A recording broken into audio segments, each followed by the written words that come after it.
Pertandingan pembuka grup E antara Jerman versus Curaçao. Julian Nagelsmann tidak main-main dengan menurunkan skuad terbaiknya. Babak pertama, hanya butuh waktu 6 menit, Jerman langsung memecah kebuntuan melalui Felix Nmecha, mengonversi passing Florian Wirtz dengan tendangan melengkung yang mulus. Jerman tampak akan menang mudah.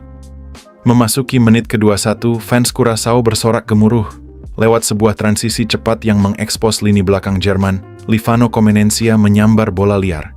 Tendangan kaki kirinya berbelok arah, mengecoh Manuel Neuer, dan bersarang di pojok gawang. Skor 1-1. Curaçao mencetak gol pertama sepanjang sejarah mereka di Piala Dunia. Sayangnya, gol tersebut justru menjadi alarm pembangun bagi Jerman.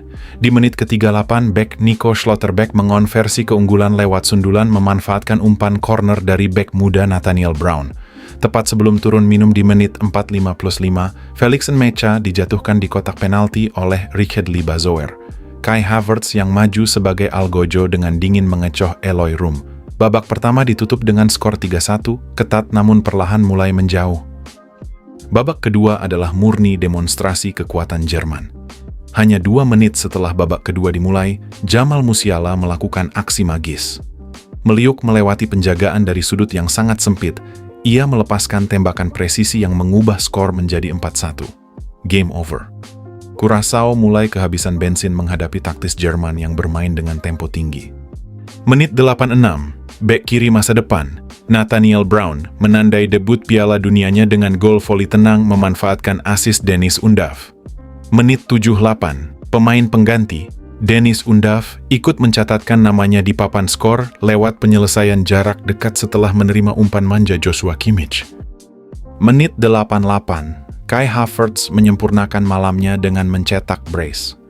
Merebut bola dari kesalahan lini belakang Curaçao, Havertz melaju kencang dan mencungkil bola dengan elegan melewati sergapan kiper.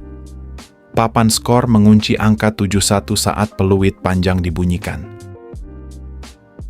Pertandingan pembuka grup F menyajikan duel sengit antara Belanda versus Jepang. Babak pertama, sejak peluit pertama dibunyikan, anak asuh Ronald Koeman langsung mengambil inisiatif serangan dan mengurung pertahanan Jepang. Laga belum genap berjalan 5 menit, Doniel Malen sudah menguji kesigapan kiper Jepang, Zion Suzuki, lewat tembakan kerasnya. Meskipun menguasai hampir 70% penguasaan bola pada paruh pertama, kreativitas lini tengah Belanda yang dikomandani Frenkie de Jong masih kesulitan membongkar low block disiplin yang diterapkan Jepang. Babak pertama pun berakhir tanpa gol. Babak kedua, intensitas pertandingan meningkat setelah turun minum. Semua gol dalam laga berkelas ini tercipta pada paruh kedua. Menit 51, kebuntuan akhirnya pecah. Bek sekaligus kapten tim, Virgil van Dijk, naik membantu serangan dan sukses menanduk umpan silang akurat dari Ryan Gravenberch untuk membawa Belanda unggul 1-0. Menit 57, Jepang merespons cepat. Hanya berselang 6 menit, serangan balik kilat yang diinisiasi Takefusa Kubo diselesaikan dengan sepakan mendatar Keito Nakamura yang sempat membentur bek sebelum mengecoh Bart Verbruggen. Jepang menyamakan skor menjadi 1-1. Menit 64, Belanda kembali memimpin. Penyerang muda Summerville, yang baru saja menjalani debut internasionalnya, melepaskan tembakan melengkung indah ke pojok bawah gawang untuk keunggulan Belanda 2-1. Menit 89, ketika kemenangan Belanda sudah di depan mata, petaka datang dari skema sepak pojok.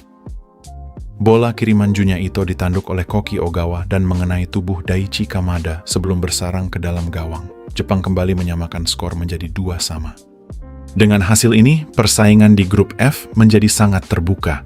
Mentalitas pantang menyerah Jepang kembali terbukti menjadi senjata mematikan di panggung dunia, sementara Ronald Koeman harus mengevaluasi keputusannya. Pertandingan dari grup E antara Pantai Gading dan Ekuador menyajikan laga yang ketat dan dramatis. Babak pertama, Ekuador langsung mengambil inisiatif menekan sejak peluit pertama dibunyikan. Mengandalkan fisik yang tangguh dan transisi cepat, lini serang Ekuador berulang kali membuat pertahanan Pantai Gading kelabakan. Namun, tampaknya sedang tidak berada di pihak Ekuador. Sepanjang 30 menit pertama, Ekuador digagalkan oleh tiang gawang sebanyak 2 kali. Menit 24, John Yeboah memanfaatkan kesalahan kontrol bola Emmanuel Agbadu di lini pertahanan dan melepaskan tembakan melengkung yang hanya menghantam mistar gawang.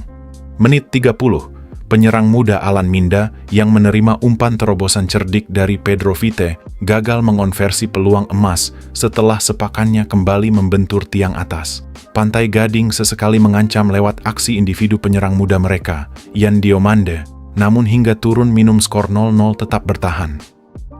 Memasuki paruh kedua, jalannya pertandingan menjadi lebih terbuka. Giliran Pantai Gading yang dibuat frustrasi oleh Mister Gawang pada menit ke-52 saat sontekan El Yewahi meneruskan umpan silang Yan Diomande berdentum keras mengenai tiang.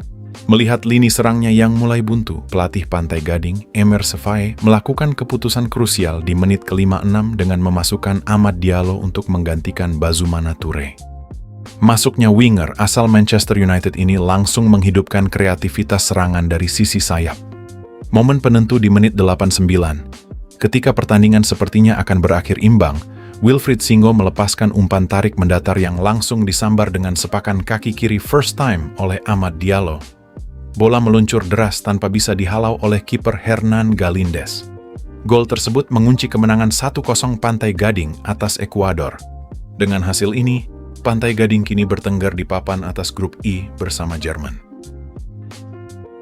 Laga dari grup F antara Swedia versus Tunisia menyajikan duel taktis yang berakhir dengan pembantaian tak terduga. Pertandingan baru berjalan 6 menit ketika gelandang Swedia, Yasin Ayari, melepaskan tembakan geledek dari luar kotak penalti akibat kesalahan koordinasi di lini belakang Tunisia. Uniknya, Ayari yang memiliki darah keturunan Tunisia Maroko memilih untuk tidak melakukan selebrasi. Swedia menggandakan keunggulan pada menit 29. Lewat skema serangan balik cepat dari sisi kiri, Alexander Isak menusuk ke dalam dan melepaskan tendangan keras yang gagal dibendung oleh kiper Tunisia, skor 2-0. Tunisia sempat membuka asa sesaat sebelum turun minum di menit 42, memanfaatkan umpan silang akurat dari Hannibal Mejbri, bek Omar Rekik memenangi duel udara dan mencetak gol melalui sundulan. Babak pertama berakhir dengan skor 2-1. Memasuki paruh kedua, Swedia justru meningkatkan intensitas. Malapetaka lini belakang Tunisia kembali terjadi di menit ke-58 ketika Elias Skiri kehilangan bola di area berbahaya setelah ditekan oleh Isak. Bola liar tersebut langsung disambar oleh Victor Gyökeres menjadi gol ketiga Swedia. Pesta gol Swedia berlanjut di penghujung laga. Menit 83, pemain pengganti Svanberg mengubah skor menjadi 4-1 lewat sontekan jarak dekat yang sempat ditinjau oleh VAR sebelum akhirnya disahkan.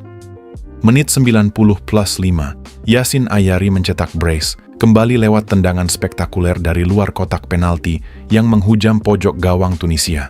Peluit panjang berbunyi, mengunci kemenangan telak Swedia 5-1. Kemenangan impresif ini langsung mengantarkan Swedia ke puncak klasemen sementara grup F dengan raihan 3 poin.